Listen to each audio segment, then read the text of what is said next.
Hi, boys and girls. For today's read aloud, we're going to read a story called Odd Velvet by Mary E. Whitcomb, illustrated by Tara Callahan King. And in this story, the children that go to school with Velvet think that she's odd because she does things a lot differently than the other children.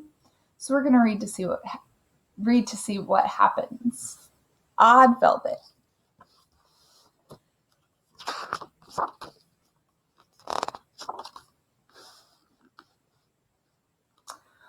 On the first day of school, Velvet's classmates brought their teacher cinnamon tea, lace handkerchiefs, and heart-shaped boxes of potpourri. Velvet handed her teacher an egg carton filled with 7 rocks, her favorite red shoelaces, and half a sparrow's egg. Velvet was odd.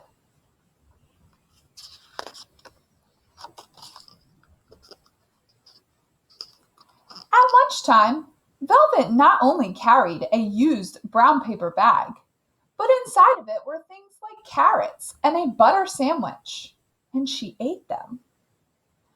At recess, a few of the girls noticed that Velvet was not wearing a new dress, even though it was the beginning of the school year.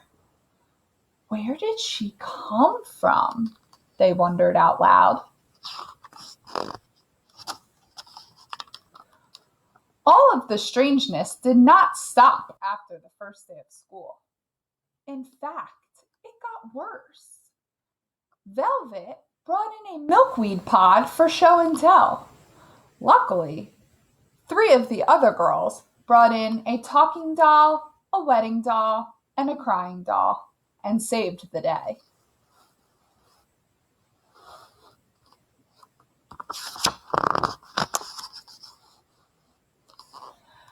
Velvet's nose was freckled. She had a pack of only 8 crayons, and her sweater once belonged to her older sister. Nothing was right about Odd Velvet. Although everyone was polite to her, no one was silly enough to pick Velvet for partner play or to walk home with her after school. No one wanted to be different the way Velvet was different.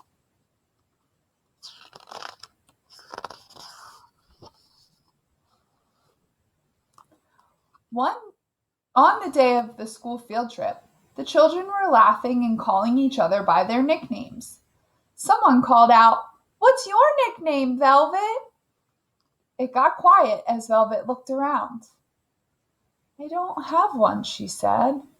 "But my father told me that on the day I was born, the sun was just rising over the mountains, and outside it looked as though the world had been covered with a blanket of smooth, soft, lavender velvet." A few of the boys let out a giggle, but mostly the bus fell quiet.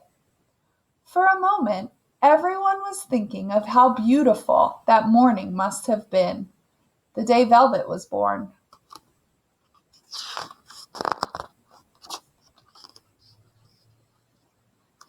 The following week, a school drawing contest was announced.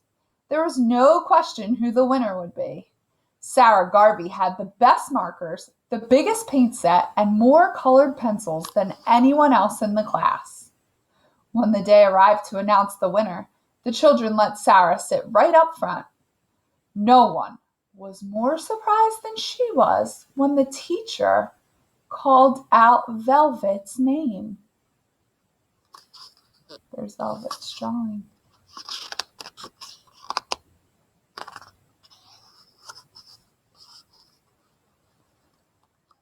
Velvet had drawn an apple. "It's just a piece of fruit," Sarah protested. Everyone stared at the picture. "It looks so real, I would like to eat it," someone said. "It seems like you could pick it up," another child added. Sure enough, with just her 8 crayons, Velvet had drawn the most beautiful apple the children had ever seen.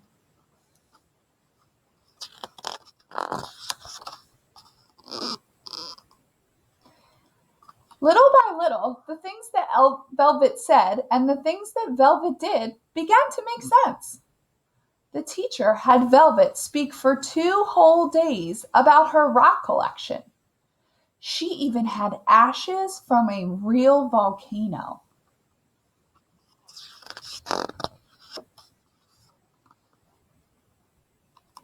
Still, on the day she handed out invitations to her birthday party, the whispering began. I bet her house is old and dark, Sarah said. The thought of going to Velvet's house made everyone feel a little uneasy. Velvet lived in a tiny house at the end of a long road. There was no jungle gym or tetherball, just a tall swing hanging from a big old tree.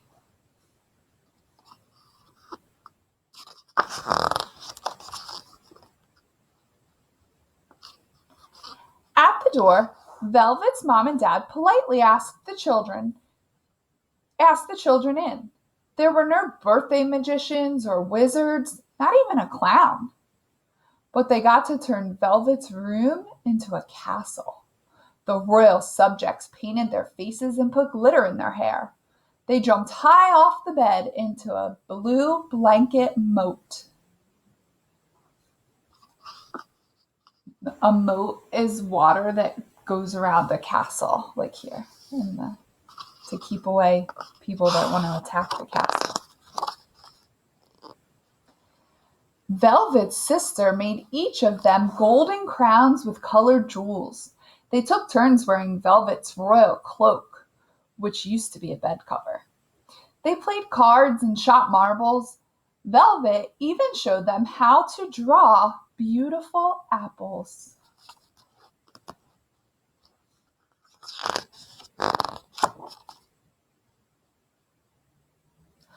On the last day of school, Velvet's classmates brought their teacher handfuls of flowers, cards that they had made, and an impressive collection of nice-looking rocks. Velvet was different, but maybe she wasn't so odd after all.